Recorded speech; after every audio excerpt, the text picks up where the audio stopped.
في نيتهم وعملنا في أعمالهم ويفتح علينا فتوح الدين ويفكهنا في الدين ويرزقنا العمل بما علمنا ويفتح لنا أبواب الطاعات ظاهرها وباطنها على هذه النية وكل نية صالحة وإلى حضرة النبي محمد صلى الله عليه وسلم. الفاتحة. بسم الله الرحمن الرحيم. الحمد لله رب العالمين الرحمن الرحيم مالك يوم الدين إياك نعبد وإياك نستعين اهدنا الصراط المستقيم صراط الذين أنعمت عليهم غير المغضوب عليهم ولا الضالين آمين. بسم الله الرحمن الرحيم. قال المصنف رحمه الله تعالى ونفعنا به وبعلومه في الدارين. واعلم أن المسارعة إلى الخيرات والمحافظة على العبادات والمداومة على الطاعات والأنبياء والأولياء في بداية الخلق بالله على جام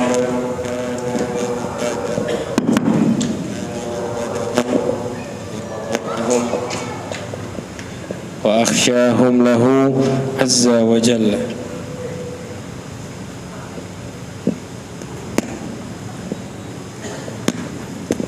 فإن إقبال العبد على ربه وعبادته له على قدر محبته له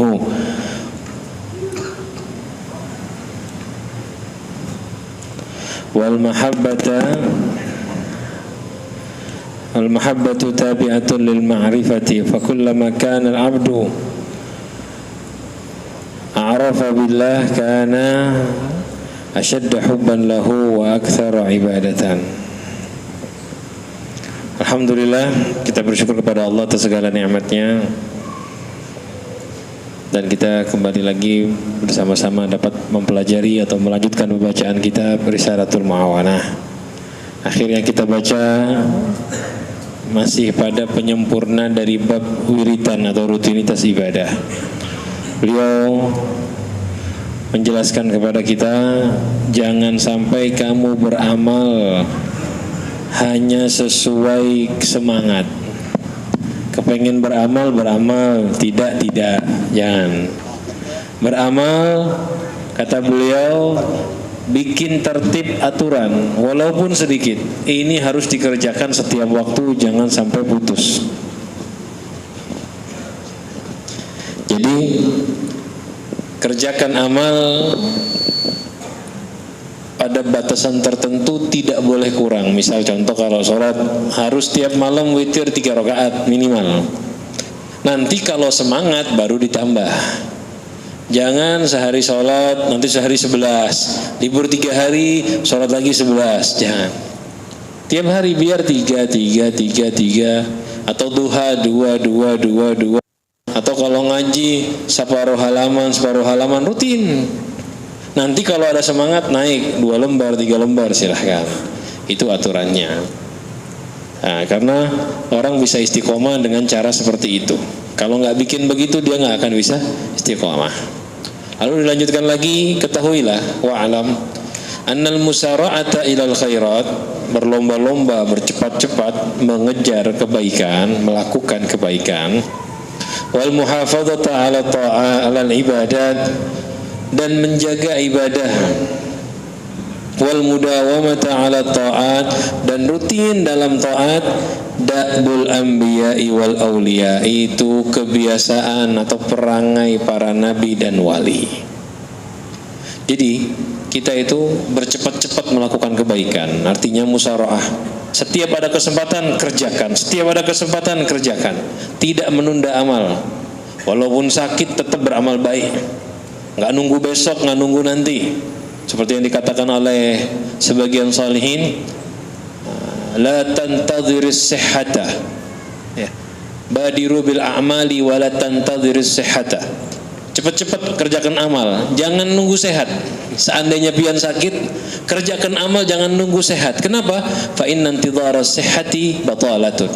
Karena menunggu kesehatan itu membuang-buang waktu, menyia-nyiakan waktu yang bisa membatalkan amal. Nanti kalau saya sembuh, saya kerjakan, biar nggak akan bisa beramal. Makanya kebiasaannya orang-orang soleh begitu. mengikuti perintah Al-Quran. Wasari'u ila maghfiratin min rabbikum wa jannatin arduhas samawati wal ardu iddat lil muttaqin.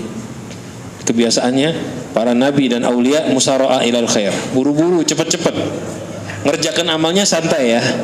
Artinya musara'ah itu tidak menunda, ada kesempatan mengerjakan, beramalnya ya dengan pelan-pelan.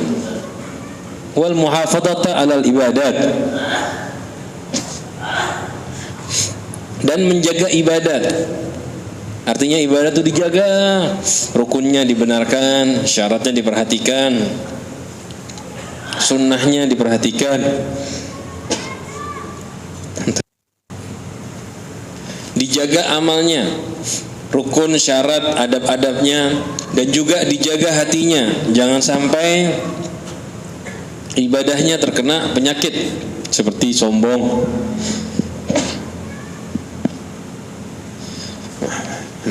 seperti sombong, riya, ujub, dan lain-lain. Menjaga ibadat, wal mudawamah, dan mudawamah rutin. Nah ini yang kita bahas dari kemarin, rutin alat taat, atas taat. Ini adalah kebiasaannya para nabi dan aulia. Orang nggak mungkin bisa jadi angkat jadi wali, nggak akan bisa jadi nabi kecuali memiliki ini. Cepat-cepat melakukan kebaikan, menjaga ibadah, dan rutin dalam taat. Dan kita lihat Nabi kita Muhammad SAW seperti itu juga. Fi bidayatihim wa nihayatihim, pada permulaan mereka dan juga pada akhir puncak mereka, puncak kenabian begitu juga. Kita lihat Nabi Muhammad SAW sebelum diutus jadi nabi, apa yang dilakukan? Hubbiba ilaihil khalwatu. Dia senang khalwah, menyendiri. Menyendiri kenapa? Menyendiri karena biar bisa banyak ibadah, biar bisa menjaga ibadah. Karena kalau lagi rame-rame, banyak orang sibuk, terganggu ibadahnya, dia nggak bisa menjaga ibadah. Dan kalau menyendiri bisa rutin. Bisa rutin. Coba pian merasakan kayak apa kalau lagi sepi, nggak ada tamu di rumah, nggak ada keramaian, rutin tiap hari bisa ngaji. Tapi kalau ada kesibukan, baru mau ngaji sedikit, ada kesibukan, mau ngaji sedikit, ada tamu, mau ngaji sedikit, ada orang. Akhirnya putus-putus ibadahnya. Nah begitulah, beliau senang khalwah karena merutinkan ibadah tidak putus-putus. Dan nihayatihim, puncaknya juga sama.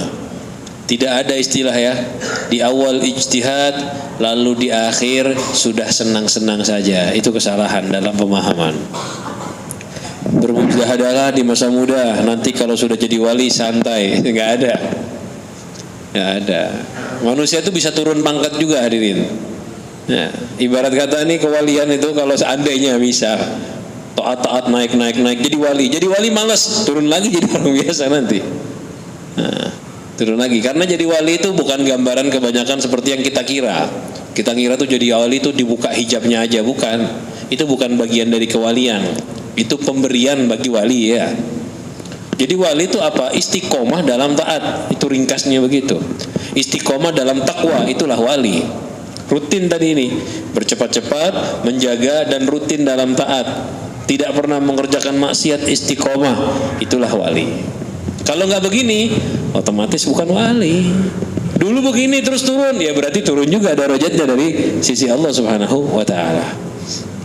Jadi nggak ada istilah di awal semangat, di akhir santai, nggak ada. Wali itu para nabi dari awal dan akhir selalu bermujahadah, selalu tekun dalam amal.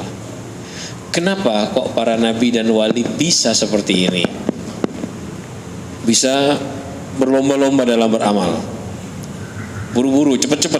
Ada dengar amal baik, lakukan. Ada dengar orang berbuat kebaikan, gak mau kalah. Begitu wali. Al-Habib Ahmad Al-Muhdar pernah dengar cerita, sampai juga mungkin pernah dengar ceritanya, bahwa Rabi'atul Adawiyah itu hatam Al-Quran sebanyak ribu-ribu kali. Kurang lebih ya segitu. Hatam Al-Quran 5.000 kali. Apa yang beliau lakukan? Saya laki-laki, gak boleh kalah sama perempuan. Perempuan kan ada waktu masa halangan. Ya setiap bulan tuh ada 7 hari, bisa lebih, bisa kurang. Laki-laki berarti harus lebih banyak kan? Waktu luangnya lebih banyak daripada perempuan yang bisa mengaji Al-Quran. Dengar itu, ngaji juga. Sama, gali kubur, mempersiapkan ini, liang lahatnya diajikan Al-Quran dulu. Sampai 5.000. Ngaji di kuburannya ya, persiapan kuburan. Kita ini kuburan sekarang cuman investasi, malah kadang-kadang berjualan tanah kubur nanti. Alkah, ini enggak ya, persiapan diisi dengan taat. Walaupun sebetulnya taat pian di kuburan sama di luar sama aja. Kita ini taat di masjid ini manfaat juga nanti di kuburan. Cuman beliau mengkhususkan pembacaan Al-Quran di kuburannya sendiri. Kita ini kan mikirnya rumah dunia aja biar bagus. Kalau kuburan gak ada pernah memikirkan sama sekali. Beliau mikir ke situ. Dan terus itu setelah 5.000 nggak ngerasa cukup karena harus lebih banyak. Kalau nggak salah sampai sekitar 8.000-an dia hatamkan. Ini hatam bujuran ya, bukan qul-huwallahu 3 kali. Hatam betulan. Kalau sehari sekali aja, bayangkan coba. Sehari sekali perlu berapa tahun? 10 tahun masih baru 3.650, 10 tahun. Seandainya sehari sekali, kan 1 tahun 365 kali hatam, 360 Hijriah yang dipakai beliau. Berarti berapa tahun? Lebih dari 10 tahun. Ya, 20 tahunan. Itu kalau sehari sekali hatam. Nah, kayak apa?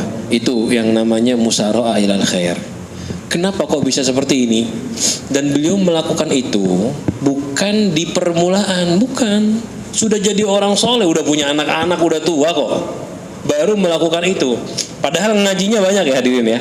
Sebelum itu sudah hatam nggak kehitungan berapa kali. Karena nggak mungkin orang saya mau hatam sekarang 1000 kali, nggak bisa. Harus dilatih dari kecil. Beliau itu cuma dengar Robi'ah menghatamkan di kuburan, makanya bikin juga, nggak mau kalah. Sebelumnya ya banyak hatam. Itu sudah di puncak, sudah punya anak, sudah anak-anaknya udah jadi orang-orang soleh. Di puncaknya, ya di puncak kewaliannya masih tetap mujahadah seperti itu. Apa yang bisa bikin mereka seperti itu? Di annahum a'raful khalqi billah. Karena mereka itu makhluk yang paling kenal dengan Allah. Karena mereka itu para nabi, para wali, paling kenal, paling mengenal Allah Subhanahu wa taala. Fala jarama, maka ya tidak diragukan lagi, kanu a'badahum. Mereka itu orang yang paling ahli ibadah. Wa atwa'ahum, yang paling taat.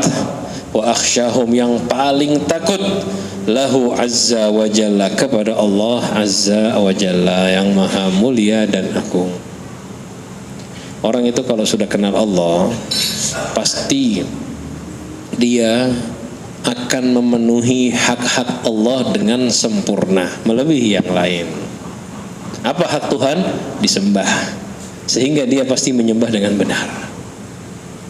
Kita ini yang kenal sama seseorang, kalau pian belum kenal kan biasa aja. Contoh pian ketemu orang di pinggir jalan, pian sapa apa, biasa. Tapi setelah tahu, oh ini bapaknya bos ulun, kira-kira gimana? Berubah dia, lebih sopan, lebih beradab. Kenapa? Kenal sekarang, siapa ini dia. Saya tahu hakikatnya dia bagaimana. Begitu juga kita punya kawan. Kalau cuman kenalan biasa, cuma kenal-kenal biasa, ya biasa seperti teman. Tapi setelah kita paham, oh ternyata teman saya ini hafal Al-Quran, lebih sopan lagi kita. Oh ternyata teman saya ini, misalnya orang duniawi sekarang, oh ternyata teman saya ini kaya raya, lebih adab. Oh ternyata teman saya ini bos besar, wah tambah hebat dia sopannya. Kenapa? Dia tahu ini kadar dunianya sebagaimana. Kalau orang muslim, orang mukmin kenal sama seseorang, dia tahu kadar ilmunya bagaimana, tambah sopan. Nah begitulah kita kepada Tuhan, lebih dari yang lain. Semakin kita mengetahui hakikat ketuhanan, hakikat Tuhan kita, sifatnya, kasih sayangnya, dan ini sudah kita baca di bab tafakkur. Kita perlu melihat langit dan bumi, bagaimana hebatnya ciptaan Allah. Hasilnya adalah tambah kenal dengan Allah. Kalau kita selalu seperti ini, berusaha tambah kenal, lalu berpikir nikmat-nikmat Allah, tambah paham, bisa tambah bersyukur kepada Allah. Orang kalau tambah kenal sama Allah, semakin kenal, berarti nanti dia akan semakin paham tentang hak Tuhan. Semakin paham tentang hak Tuhan, dan otomatis dia tambah bagus ibadahnya. Ini hal penting yang disampaikan oleh beliau. Ya, kata beliau kan tadi disampaikan la jarama, ya. Tidak diragukan lagi, sudah pasti mereka itu para nabi, para wali, orang yang paling ahli ibadah, yang paling taat, yang paling takut kepada Allah. Kenapa? Fa inna iqbalal abdi ala rabbih, penghadapan seorang hamba kepada Tuhannya, wa ibadatahu lahu, dan ibadahnya seorang hamba kepada Tuhannya, ala qadri, itu seukuran mahabbatihi lahu, cintanya hamba tersebut kepada Tuhannya. Kita ini penghadapan kepada Tuhan kita, tolak ukurnya apa? Cintanya kita kepada Tuhan kita. Dan cinta kita kepada Tuhan ikutnya apa? Tolak ukurnya apa? Tabi'atun lil ma'rifah wal mahabbatu tabi'atun lil ma'rifati.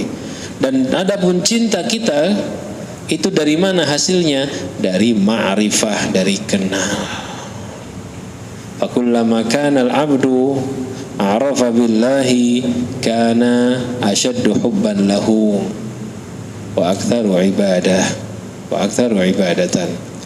Jadi setiap kali hamba itu tambah tahu kepada Allah, maka tambah cinta. Dan setiap kali hamba sangat cinta, maka itulah dia yang paling banyak ibadah kepada Allah. Jadi penghadapan kita kepada Allah itu ya tergantung cintanya kita. Orang kalau cinta sama Tuhan, berarti akan banyak dia berusaha mendekatkan diri kepada Tuhan.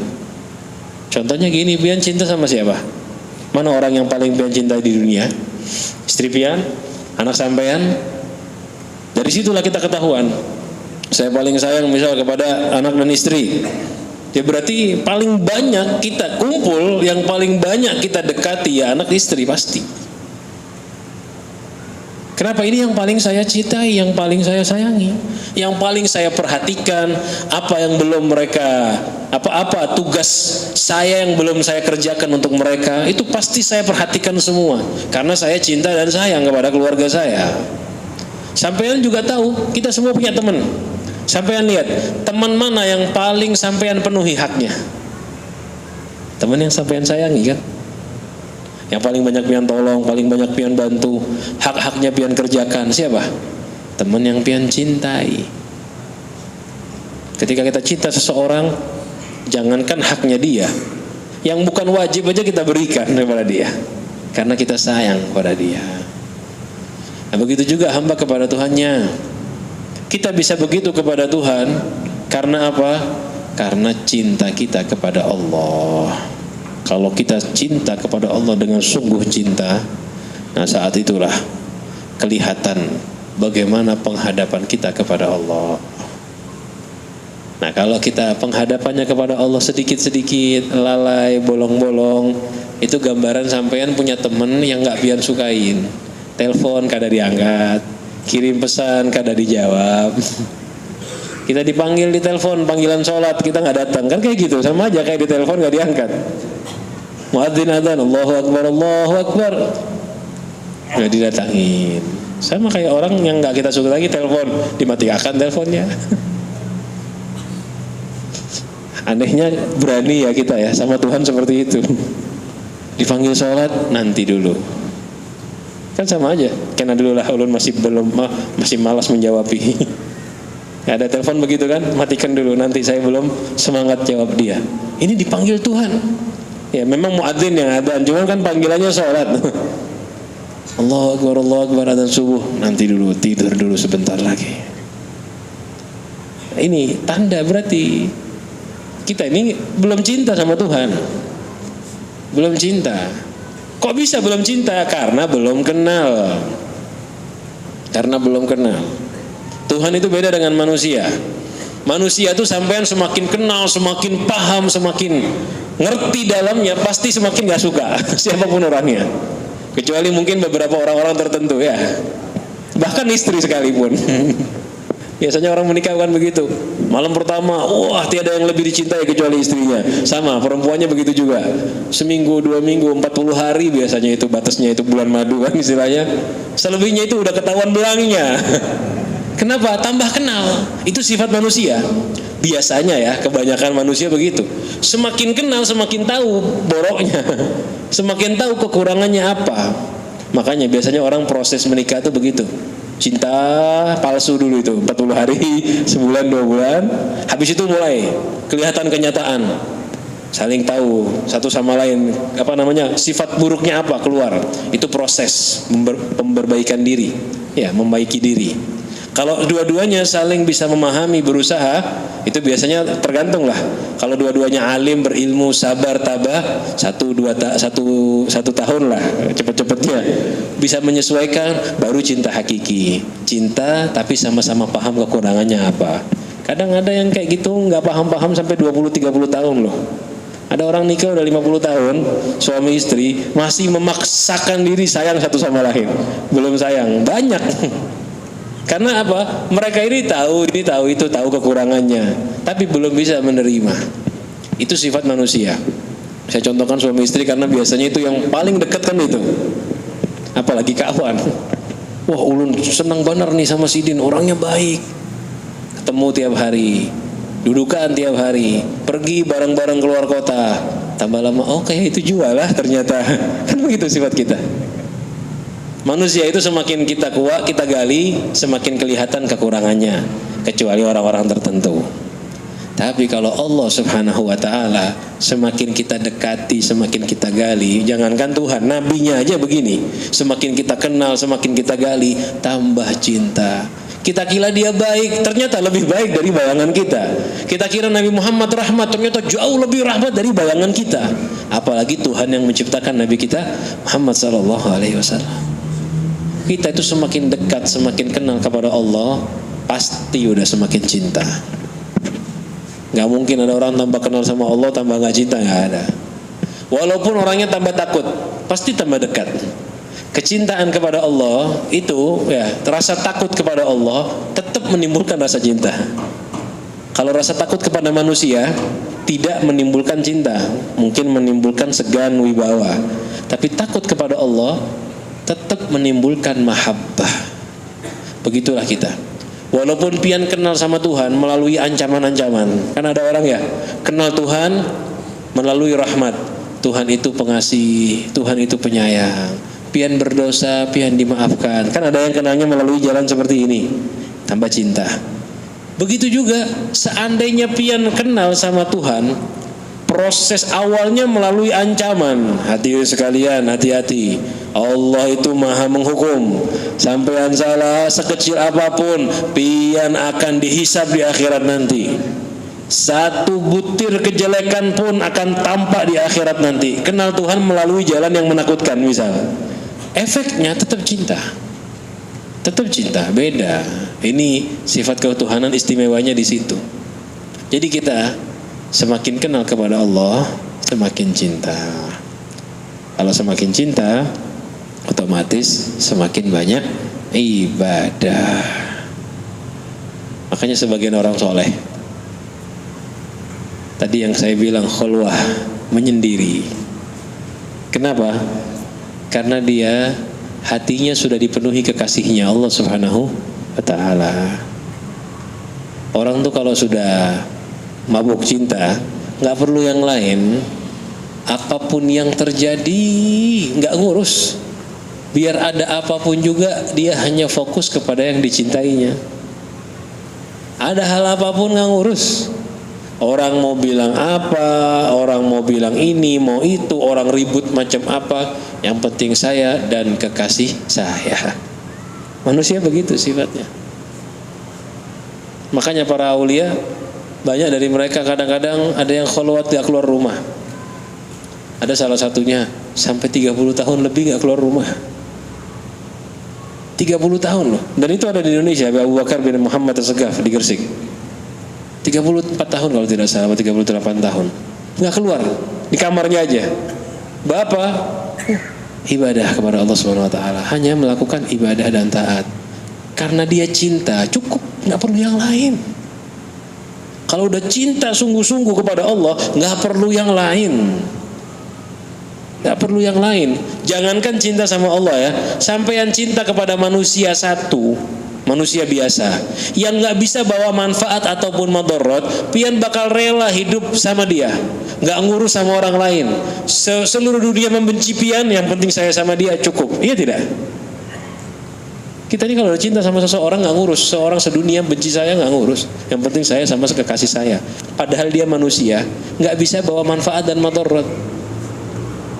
Orang yang cinta sama istrinya, udah nggak ngurus sama orang lain. Orang teman-temannya lagi asik-asikan, rame-ramean, ulun di rumah aja, nggak mau keluar. Kenapa? Nyaman sama istri saya. Orang ini lagi asik begini begitu, diajakin kawan mau gimana juga, mohon maaf, istri di rumah, karena dia cinta dengan istrinya. Begitu juga istri-istri kita lebih hebat sebetulnya. Istri kita tuh lebih masya Allah, lebih cinta kepada kita. Kenapa? Diam menjadi rumah. Kebanyakan perempuan begitu ya, diam di rumah nungguin suaminya. Nungguin suaminya bersih-bersih rumah, terasa nyaman, masak, cuci baju dan yang lainnya. Padahal nggak enak semua itu, nggak ada yang enak itu. Tapi dikerjakan dengan enak. Kenapa? Dia cinta kepada suaminya. Nyuci baju, nyapu, ngepel dan yang lain-lain itu dikerjakan rasanya nggak enak hadirin. Dan nggak ada rasa nyaman ngerjakan itu, nggak ada. Nggak ada. Tapi dia bisa puas dengan pekerjaan itu. Kenapa? Karena cinta kepada suaminya. Nah, untuk Allah, kita ini kan kalau kepada Allah melakukan ibadah, ngaji, sholat dan lain-lain. Sholat kita itu ada rasa lezatnya hadirin. Kita tuh sholat beda sama nyapu. Kayak tadi ya saya gambarkan kan, istri cinta sama suami, dia cuci baju, capek. Sholat sama nyuci baju jauh lebih enak sholat. Dan ketika kita sholat itu nanti ada kelezatan tersendiri diberikan oleh Allah ke dalam hati kita tanpa kita sadari. Lah orang dalam menyembah Allah, dalam berkholwat kayak tadi ya, menyendiri dengan Allah, dia sholat enak. Istri aja yang capek di rumah, kerjaan gak enak bisa puas kok. Apalagi kita yang sholat, apalagi yang berzikir. Dengan zikir, ala bidzikrillahi tatmainnul qulub. Dengan zikir hati tenang. Mengaji Al-Quran, hatinya tentram, bersinar. Sumpah ngaji Al-Quran, gembira. Makanya orang-orang yang khalwah itu kadang-kadang gak mau keluar rumah sama sekali. Para wali-wali itu yang khalwah, sebagian dari mereka itu sudah gak mau keluar dari kamar. Bahkan sampai-sampai ditarik sama wali yang lain. Jadi didatangi wali yang lain, pian cukup khalwahnya. Gitu. Kenapa? Karena ini diperlukan umat. Pian sekarang bener nyaman di kamar sama Allah Subhanahu wa taala, umat kesian. Jadi sebagian wali itu niscaya kalau dibiarin khalwah ya sampai mati sendirian khalwah. Malah ada satu orang dulu di Hadramut. Ada satu kisahnya orang wali. Ada satu masjid, saya lupa namanya, di daerah Aidit. Sholat Allahu Akbar, jadi imam, berdiri lama sampai makmumnya ini udah gemetaran kaki.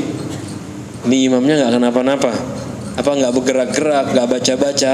Akhirnya salah satu makmum yang paham, makanya makmum tuh yang di belakang imam persis harus yang paham-paham. Jadi kalau ada terjadi masalah, nggak bingung. Ada imam diam begitu, langsung makmumnya paham, maju satu langkah, gantikan dia jadi imam. Sampai selesai salam, imamnya masih berdiri. Dilihati masih hidup, nafas, tapi nggak ada bergerak-gerak. Akhirnya diangkat, dibawa pulang. Diam, nggak ada bergerak. Sampai diciprati air, didoain dan yang lain-lainnya, barulah sadar. Kenapa ini? Salah seorang wali di Hadramut mengatakan ketika dia takbir, dia merasakan kelezatan yang hakiki menghadap Allah Subhanahu wa taala. Sehingga seakan-akan dia saat itu keluar dari jenis manusia. Sudah keluar. Udah ngerasakan enak. Itu kata beliau, seandainya pian biarkan ini sidin di masjid sampai hari kiamat kada bakal rusak badannya, tetap dia bakal begitu aja, nggak bakal bergerak. Kenapa? Merasakan nikmat lezat munajat kepada Allah Subhanahu wa taala. Ya, ini tingkatan kewalian. Karena cinta kepada Allah, gerak aja kata beliau, nggak mungkin gerak, udah diem begitu sampai kayak patung, sampai hari kiamat bakal begitu aja, merasakan lezat nikmatnya ibadah. Ini dari mana ini bisa begini? Karena cinta kepada Allah Subhanahu wa taala. Ada yang keluar nggak keluar, ada yang takbir sekali nggak akan bergerak lagi. Timbulnya dari mana? Dari cinta kepada Allah. Lah bisa cinta kepada Allah gimana caranya?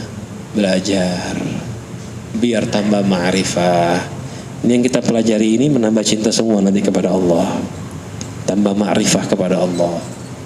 Ingat, cinta kepada Allah itu gak didapatkan dengan gampang, hadirin. Ulun mau cinta sama Allah harus kenal, harus mempelajarinya. Makanya sudah kita bahas di bab tafakur. Salah satu tafakur yang paling utama, tafakur tentang penciptaan langit dan bumi. Tambah kenal kepada Allah. Bagaimana hebatnya Allah menciptakan langit, menciptakan lautan. Sudah kita contohkan ya, bahkan menciptakan hewan-hewan kecil-kecil. Bagaimana detailnya Allah menciptakan hewan-hewan itu. Kayak gitu, kalau nggak salah kita contohkan nyamuk ya. Nyamuk waktu itu. Nyamuk yang kecil, dia punya thermal sensor.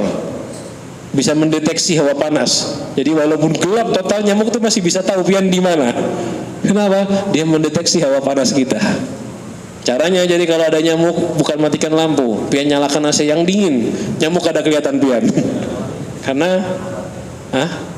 Karena nggak kelihatan dia, terus dia nggak kelihatan. Kalau kita dingin tuh nyamuk nggak gigit. Kalau kita dingin badan kita, nyamuk nggak gigit. Nggak kelihatan, thermalnya error. Nah begitu. Hewan kecil itu diciptakan detail sama Allah Subhanahu wa taala. Bahkan lalat yang sering kita bahas di fikih, kalau ada lalat jatuh ke minuman, suruh celupkan. Kenapa? Satu sayap itu bawa penyakit, satu sayap bawa obat.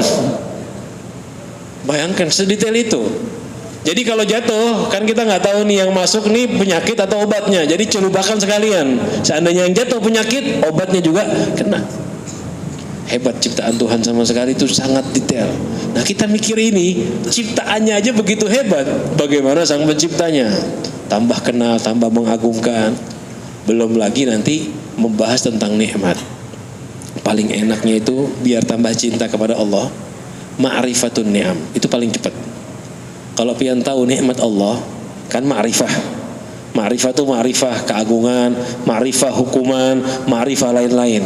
Salah satu ma'rifah kepada Allah yang bikin cepat cinta adalah mengenal nikmat Tuhan. Kalau kita ma'rifah, mengetahui nikmat Tuhan kepada kita, nikmat Allah kepada kita, itu jalan pintas itu. Paling cepat pian cinta sama Allah. Sama kayak manusia yang lain, kita ditolong orang, dikasih hadiah, dikasih bahan-bahan hal-hal yang menyenangkan, langsung cinta. Ya, pokoknya kalau sifatnya nikmat langsung seneng. Nah begitu Tuhan, ingat sudah. Dan seharian ini kita dari pagi sampai malam full, nggak ada nikmat kecuali dari Allah Subhanahu wa taala. Makanya kita gunakan waktu minimal lah sebelum tidur tiap hari tafakur. Nikmat apa aja yang kita dapat hari ini? Saya yakin nggak cukup waktu 1 jam 2 jam, nggak cukup. Kalau pian ingat dari pagi sampai tidur lagi, banyak sekali hadirin. Nikmat kecil biar bisa berkedip mata, nikmat loh. Coba bayangkan kalau bisa berkedip ya, buka terus matanya, enak nggak? Nikmat kecil, ini nikmat. Kita bisa makan, bisa minum, enak. Berapa banyak orang yang 3 hari nggak makan? Makan dengan makanan yang nggak layak, banyak. Bisa tidur, enak. Berapa banyak orang yang nggak bisa tidur, kepengen tidur, kacau. Daerahnya penuh dengan permasalahan, misalnya yang perang dan yang lainnya, nggak enak. Ya. Ada orang yang kehidupan keluarganya kacau balau, ada yang keuangannya kacau balau, ada yang akalnya kacau, dan semua macam-macam. Kita ini kalau kepengen tahu nikmat, lihatlah orang-orang di bawah kita, akan sadar kita berapa banyak nikmat kita. Nah, mikir nikmat seperti ini hal jalan pintas mendapatkan cinta kepada Allah. Jadi ringkasnya, kullama kana al-'abdu, ya, semakin halnya semakin bagaimana hamba itu semakin a'rafu billah, semakin mengenal Allah, kana asyaddu hubban lahu, hamba tersebut asyaddah, akan tambah cinta kepada Allah, wa aktsara ibadah, dan akan tambah banyak ibadah. Jadi semakin hamba itu mengenal Tuhan, dia semakin cinta. Semakin cinta hamba berarti semakin banyak ibadah. Fa in syaghalaka jam'uka lid-dunya, kalau kamu dibuat sibuk karena mengumpulkannya kamu kepada dunia, wattiba'uka lil hawa, dibuat sibuk karena kamu mengejar hawa nafsu, mengikuti hawa nafsu, anittikhadil aurat, disibukkan dunia dan hawa nafsu. Sibuk dari apa? Dari membuat atau mengerjakan rutinitas, wa mulazamatul ibadat, dan melazimi ibadah. Kadang-kadang kan kita begini, bukan kadang-kadang, kebanyakan dari kita seperti ini. Kenapa nggak bisa rutin? Aduh, saya kerjaan banyak. Semua alasannya dunia, kebanyakan ya 99%, karena dunia dan hawa nafsu. Sibuknya karena itu, sehingga nggak bisa rutin ibadah full. Maksudnya ibadah full. Kata beliau, ya fajtahid, usahakan minim-minimnya ini, antaj'ala li rabbika sa'atan min awwali naharika. Kamu buat bagi Tuhanmu sesaat di awal harimu, pagi hari. Wa sa'atan min akhirihi, dan buat sesaat untuk Tuhanmu di akhir hari. Jadi pagi, subuh, dan sore. Minim-minimnya begitu. Alhamdulillah kita sore ini kumpul. Ya, nanti besok pagi kalau bisa hadiri majelis ilmu, masuk ke masjid sesaat. Pokoknya pagi sama sore.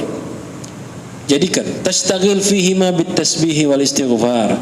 Sibukkan diri pada waktu pagi dan waktu sore dengan tasbih dan istighfar. Subhanallah, istighfar, astaghfirullah. Wa ghairi dzalika min anwa'it ta'at, dan selain itu dari macam-macam taat, ngaji Al-Qur'an kah atau salat kah, sibukkan dirinya dengan amal-amal taat. Nah, bagusnya mungkin nanti bisa dipraktekkan di masjid ini kalau bisa. Jadi pagi itu habis subuh baca Wirdul Latif karangan Imam Haddad. Jadi karangan Habib Abdullah bin Abdul Haddad ini beliau mengumpulkan kumpulan wirid. Di situ ada Al-Qur'annya ada, dan baca itu paling enggak sampai 15 menit. Ada Al-Qul Huwallahu Ahad, Qul A'udzu Birabbil Falaq, Qul A'udzu Birabbin Nas, Rabbi a'udzubika minasy syayatin, A'udzu bika min syarri terus. Dan semua isinya ayat dan hadisnya Rasulullah SAW. Dibaca pagi dan dibaca sore. Dibaca pagi dan dibaca sore. Ini mencukupi kata beliau, ya. Jadikan pagi ada, sore ada. Kenapa? Diriwayatkan dari Allah Subhanahu wa taala hadis qudsi, Ibnu Adam, wahai anak Adam, ij'al li sa'atan min awwali naharika. Bikin bagiku, jadikan bagiku sesaat di awal harimu, pagi, wa sa'atan min akhirihi, dan sesaat di sore hari. Aku fuka ma baina dzalika, kamu akan aku cukupi antara pagi dan sore. Jadi seandainya pian yang aku bekerja, sibuk, usaha, yang penting pagi sama sore ibadah, bikin taat. Apa taatnya? Bebas. Cuman salah satu kumpulan yang bagus, wiritan yang bagus adalah Wirdul Latif. Pian cari banyak itu. Itu termasuk salah satu dari wirid-wirid yang masyhur sekarang.